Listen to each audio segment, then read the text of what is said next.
We're going to begin this morning with a developing story, a worldwide internet outage that is just wreaking havoc all around the world this morning. I mean, as a result, it's disrupting flights. London Stock Exchange has been affected as well in the UK. Good news is we have not been affected as of yet, so we're able to connect with our tech expert, Carmi Levy, who's dropping in this morning to give us an update on all of what's going on with this breaking story. Carmi, good morning to you, and let's begin with the size of this disruption. Just how big is it, and do we know the reason behind it? I have not seen anything this big in my entire career, Jeff and Carolyn. This is major. This is as global gets. Reason being, it affects Windows machines. And of course, we all know everyone uses Windows on their laptops and desktop computers, but it's also used in data centers to provide services like banking, like government services and airports. Basically, the bottom line, or the information superhighway that we use today relies on Windows technology. And so unfortunately a bad software update went out and it caused Windows computers running this software to constantly reboot, not able to restart themselves. They kept crashing, and as a result services that rely on them not available, and it is universal because of the sheer popularity of this software. The sheer size and scope is quite frankly unprecedented. And we're hearing Porter Airlines has canceled flights until noon.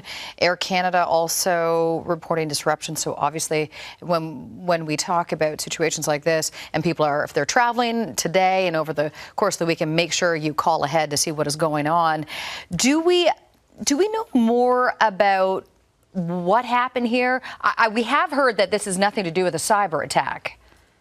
Yeah, so we've been assured this is not a cyber attack. This is a software update gone bad. Normally, and we get these updates on our devices all the time. Your smartphone gets them almost constantly, and normally it runs the update cycle and it reboots and everything is fine. In this case, there was something wrong with the software that they didn't catch during testing. It got out into the wild and it was distributed to millions of computers, and of course, they started crashing. The problem here is that the fail-safes, the backups, the protections that would have allowed these computers to restart even with the bad software update, those failed as well. Kind of a cascading series of errors, and the worst case scenario has resulted. So that's the bad news. The good news is they figured out how to stop that from happening. They're going to revert back, in other words, undo the software update, roll out the old version to all of these devices, which they're doing now.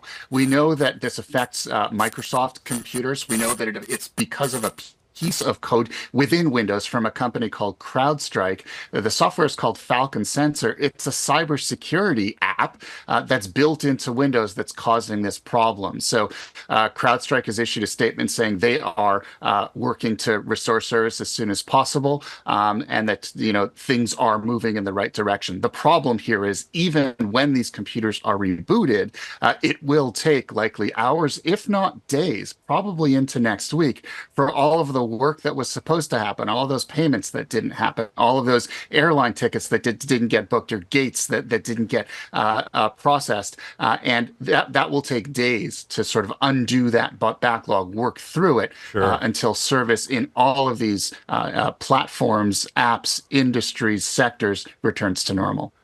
Listen, this is why I and so many others get nervous whenever my phone tells me it's time for a software update. Carmi Levy, appreciate this update with us this morning. Thank you so much for this.